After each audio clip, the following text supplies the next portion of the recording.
fait moins 3 degrés.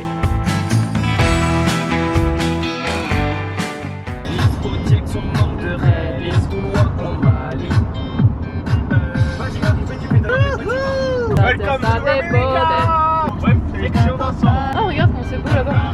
C'est là-bas Monument de Vallée.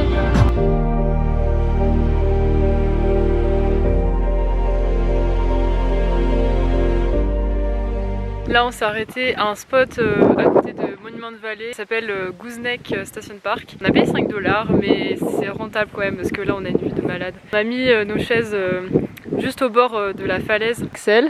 Hey. Avec le petit sandwich, les chips, le coca et devant cette vue. Waouh! Franchement, on est hyper reconnaissant de faire cette aventure, de vivre ça parce que c'est incroyable. Genre la vie en van, mais c'est trop bien. Moi je kiffe. Ça me donne trop envie de faire un tour de l'Europe en van, de fabriquer moi-même mon van et tout. Ça me donne trop des idées comme ça. Ce que vous avez pu voir, c'est des chipmunks. En fait, c'est des petits rongeurs. Ça ressemble à des petits écureuils. C'est trop mignon. Il y en a partout. After, the road is more hard or no?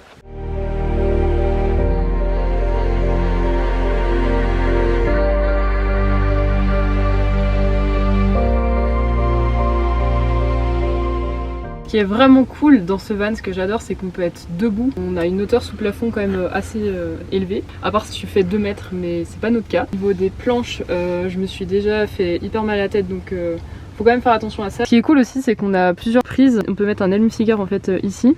Hop. Et à côté on a des prises USB, on en a 2 et on en a une aussi qui est là. Et en fait on a des panneaux solaires, donc on est tout le temps alimenté en électricité. Ce qui est un peu con, c'est que ces prises là elles ne marchent pas, mais je pense qu'il faut qu'on installe en fait la batterie pour alimenter ces prises là. Ça c'est pour éteindre ou allumer l'eau. Dans le van, il y a des rideaux un peu partout sur les fenêtres, donc ça c'est cool. On est quand même assez bien isolé au niveau de la lumière. Là par exemple, on a dormi cette nuit dans un Walmart et en vrai ça allait, on a pu quand même bien isoler tout avec les rideaux. Il y en a aussi un qui est derrière ici, qui se ferme comme ça. Il y a quelques inconvénients du genre, faut être hyper organisé, faut ranger bien ses affaires à chaque fois pour pas que quand on roule, il y a un truc qui tombe et tout. Là par exemple, c'est notre 2e nuit dans un Walmart. C'est un peu moins sympa au niveau du paysage, mais par contre c'est hyper pratique parce que on peut faire des courses à côté, on peut aller aux toilettes. C'est ouvert de 6h à 23h. On n'est pas dérangé, genre on est vraiment tranquille. Et aussi, j'ai un bon plan si vous voyagez comme nous dans la côte ouest en van. Il faut absolument que vous téléchargez l'application Park4Nights. On a utilisé que ça pour l'instant depuis le début de notre séjour. On a dormi 2 fois dans les Walmart et après sinon on a fait je crois 2 camping, on n'a jamais eu de problème en fait. Ça nous a vraiment beaucoup aidé pour trouver des spots où dormir. Quand tu es en van, tu sais pas vraiment où est-ce que tu peux t'installer. Aux États-Unis, ils font vraiment hyper attention. Si tu te gares n'importe où, y a la police qui peut arriver et te dégager. Tu as vraiment tous les emplacements de parking où tu peux stationner pour la nuit. Tu as aussi les terrains de camping, aussi les services que tu peux avoir, par exemple les stations de dump, remplir l'eau, s'il y a des toilettes, des douches. Après, par rapport à ce que nous on a trouvé pour l'instant dans les parcs nationaux, en général il y a des toilettes vraiment partout. Par contre pour les douches c'est un peu plus compliqué. Par exemple quand on était au Grand Canyon, on a dû payer 2,50 $ la douche, que dans le Grand Canyon qu'on a réussi à trouver une douche. C'était au bout du 4e jour quand même. Alors maintenant je vais vous montrer un petit peu tout ce qui est la partie avant du van. Axel, t'as les clés ?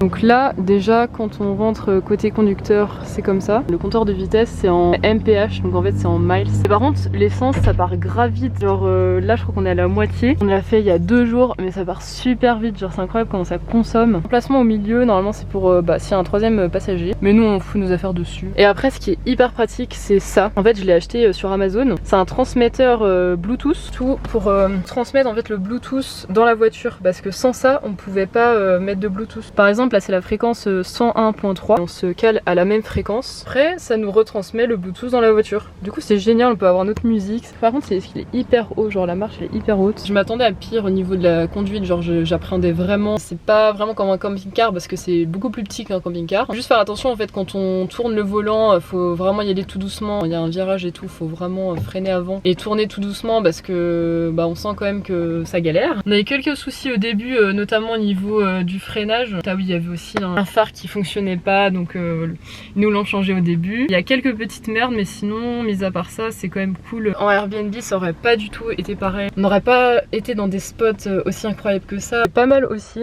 c'est que c'est une fermeture centralisée. Par exemple, là j'appuie et là ça se ferme, ça ferme toutes les portes d'un coup. Il faut vraiment faire attention, c'est de toujours avoir ses clés sur soi, parce que si on ferme comme ça, on se barre du van sans les clés, on laisse les clés dans le van, bah on peut plus rentrer. Ah oui, et regardez aussi, on a acheté des décos d'Halloween, on a mis ça, c'est notre mascotte. C'est un petit fantôme comme ça avec une citrouille. Quand c'est au soleil, ça bouge. Je sais pas si on va bien voir là. Là il bouge un peu, c'est trop mignon. On le met comme ça, pour que les gens y voient bien. On a aussi mis d'autres décos au niveau des fenêtres. Bon, je sais pas si on va bien voir parce qu'il fait jour, mais c'est grave mime. Happy Halloween. Du coup, on a mis ça aussi derrière. Par contre, ce qui est chiant, c'est qu'on voit pas bien parce que les vitres elles sont teintées. Du coup, quand c'est fermé, la porte, je vais vous montrer. Mais quand on la ferme, bah on voit que dalle.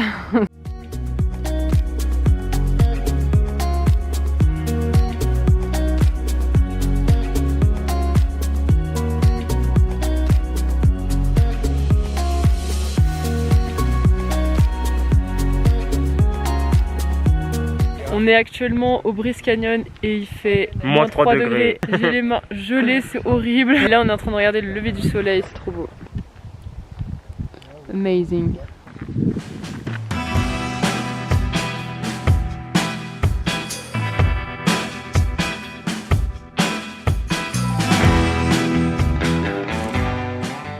J'ai pas du tout eu le temps de vlogger quand on était à Las Vegas, donc je vous mets dans les plans d'après les vidéos que j'ai prises avec mon téléphone.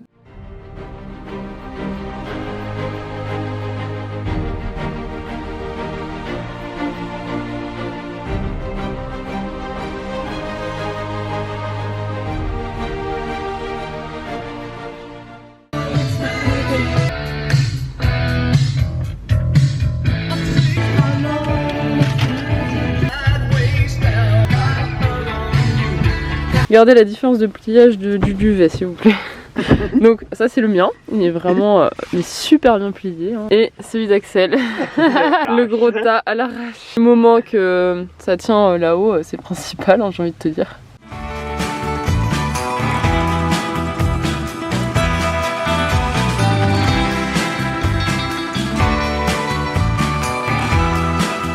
Coucou! Là on est le lundi 30 octobre et on est parti de Las Vegas ce matin pour aller au Red Rock Canyon et franchement c'est magnifique. On était dégoûtés de pas pouvoir aller à la vallée du feu mais au final je pense que ça y ressemble parce que les roches en fait elles sont rouges, enfin il y a des vagues à moitié, c'est rouge et blanc, c'est trop beau. Et après on va direction la vallée de la mort. On a prévu beaucoup d'eau parce que là-bas tu peux mourir si t'as pas d'eau, c'est vraiment le désert, il fait hyper chaud. Après faut qu'on fasse aussi de l'essence parce qu'on est rendu au 1/4. C'est pas dans une chapelle mais... Alors là on s'est arrêté à la vallée de la mort, en fait fallait qu'on vide toutes nos eaux usées. Donc là on est dans une station de dump ça s'appelle. Je vais vous montrer un petit peu comment on fait pour vider l'eau du van et remplir l'eau. C'est en dessous, c'est à ce niveau là. En fait il y a une petite tirette ici. Normalement c'est que ça soit comme ça pour que ce soit fermé. Et quand on veut enlever toute l'eau, bah, on a juste à tirer dessus comme ça. Et en fait après ça va dans un trou. Normalement on a un tuyau mais ils nous ont pas donné, du coup bah, on fait ça comme ça et puis voilà. Et ensuite pour remplir l'eau c'est juste ici. On a juste à ouvrir le bouchon comme ça et après on est en train de préparer le tuyau. Tu sais comment ça marche du coup? Faut savoir que on a 60 litres d'eau et ça part très vite, genre là ça fait du coup 5 jours à peu près que on utilise l'eau. On l'utilise en général pour se laver les dents, pour faire la vaisselle, la cuisine, tout ça. Ça tient réellement que 4 jours. Genre ce matin on n'avait pas d'eau, on l'a fini hier soir donc c'est un peu galère. On a pu trouver un endroit pour remplir l'eau. T'as trouvé? Non. Essaye de voir de l'autre côté. Après normalement de l'autre côté il faut réussir à brancher ce câble là ici, mais encore faut-il savoir le faire. Putain on en a foutu partout, en fait ça n'arrivait pas à se visser et du coup on en a foutu partout. Du coup on va essayer, il y en a un qui est juste à côté, on va essayer d'aller à l'autre hein. Écoute c'est ça les galères hein, du van, on connaît hein, à force. Il y en a un qui est juste là, heureusement. J'espère qu'il marche celui-là, mais ma portière elle est ouverte. Bon on réessaye. Deuxième tentative, mais du coup c'est comme ça, après ça dépend des endroits mais là c'est comme ça. On est vraiment au milieu de nulle part. Il y a le désert là, on est avec de la mort. Quoi? Il y a une pompe, on savait pas ce qu'elle fait. Mais grave, il y a une pompe, elle est au milieu de nulle part. Bah après c'est bien pratique, hein, j'ai envie de te dire. Ah bah voilà, on valide, on a réussi. Si. Et je vais pomper. Alors, non. Putain, ah si c'est là. Donc là j'ai juste à ouvrir vers le bas, ça. Oh putain, non, il y a une fuite encore. Non, en vrai ça va. Mais je peux pas faire plus doucement là. Oh, je dis plus doucement. Je sais pas comment faire. Bon bah laisse ta caméra, ça marche. Du coup on a juste à attendre, mais en fait on sait pas quand est-ce que ça va s'arrêter. Du coup Axel il va devoir enlever la pompe et ça va foutre partout. J'entends l'eau là aussi. T'es sûr? Un peu plus peut-être. Quand il y en a plus, il y en a encore, j'ai envie de te dire. À partir d'un coup. Ça peut durer 5 minutes je pense. C'est un petit filet d'eau, puis il y a une fuite là. Ah mais le soleil il est déjà caché derrière les montagnes. Oh, regarde c'est trop beau là-bas. Waouh. Avec le coucher du soleil. Mamma mia. Bon bah tu veux que je mette à fond? Vas-y allez, hop. Moi chez chien. Mission accomplie, soldat. Oui, l'eau est là, l'eau est revenue. Maintenant, on va remplir la douche. Parce que oui, on s'est pas lavé depuis 5 jours, on est dégueulasse. Cheveux gras, c'est n'importe quoi. J'ai trop envie d'une douche et du coup, en fait, on a une douche solaire. On va la remplir d'eau. Demain matin, on se fait une bête de douche là. Est-ce qu'on va remplir?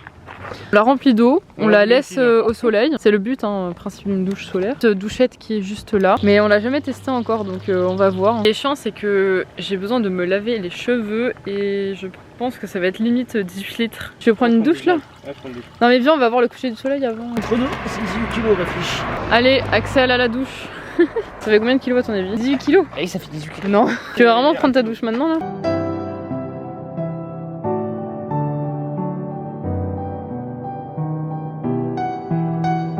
Les gars, on est à Death Valley. Regardez, je suis en doudoune. Il y a la neige dans le désert quoi. Regardez. Wow. Amazing. Ah, c'est peut-être du sel en fait.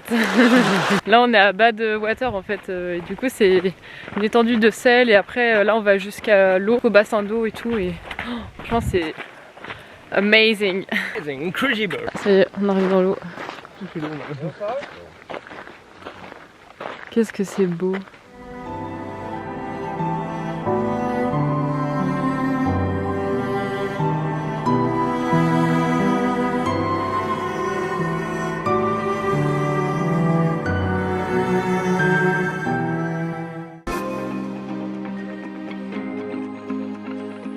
On est arrivé à Yosemite Park et regardez la vue que j'ai sur le coucher de soleil. Bon là clairement c'est le plus beau coucher de soleil que j'ai vu depuis le début, mais vraiment avec les montagnes, les arbres, les couleurs comme ça, mais c'est trop beau franchement. C'est magnifique, trop content d'être là. Je suis trop content de vous faire aussi découvrir un peu les États-Unis et l'Ouest américain. Et demain, il faut qu'on soit absolument à San Francisco parce qu'on a un match de basket à 19 h. Donc là, ça va être tendu niveau timing. C'est incroyable, ce voyage, il est incroyable. Après, on va direction du glacier Point. Parce que là, du coup, le glacier que vous voyez, c'est le Yosemite Point, je crois. Je vous mettrai ça juste ici. Et demain matin, du coup, on ira au glacier Point pour le lever du soleil. J'ai trop hâte aussi.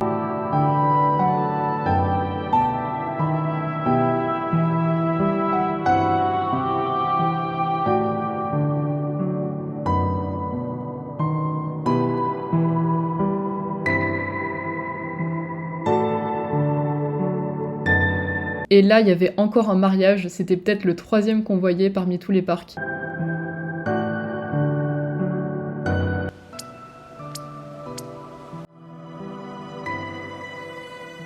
Là, on s'est arrêté à Tunnel View à Yosemite et regardez qui vient de se mettre juste à côté de nous. Un autre van, exactement le même. Faut pas se tromper hein, pour rentrer.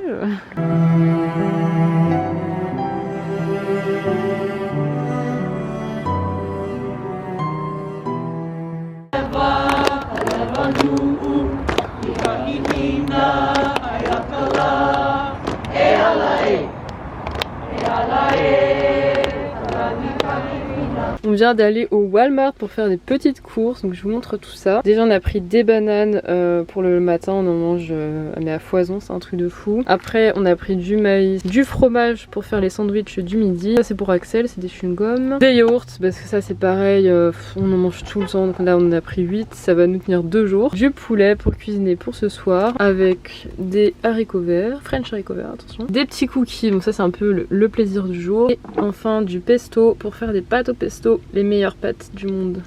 Voilà voilà. On essaie de faire fonctionner la douche solaire, c'est pas une réussite hein. C'est de la merde. C'est normal. Non, Pour que ça dure plus longtemps ta douche. Quoi? Putain, c'est gelé en plus. Bon, on aura essayé. Le pire, je le mets sur le capot de la voiture. N'importe quoi, C'est ça va sûr, casser le capot.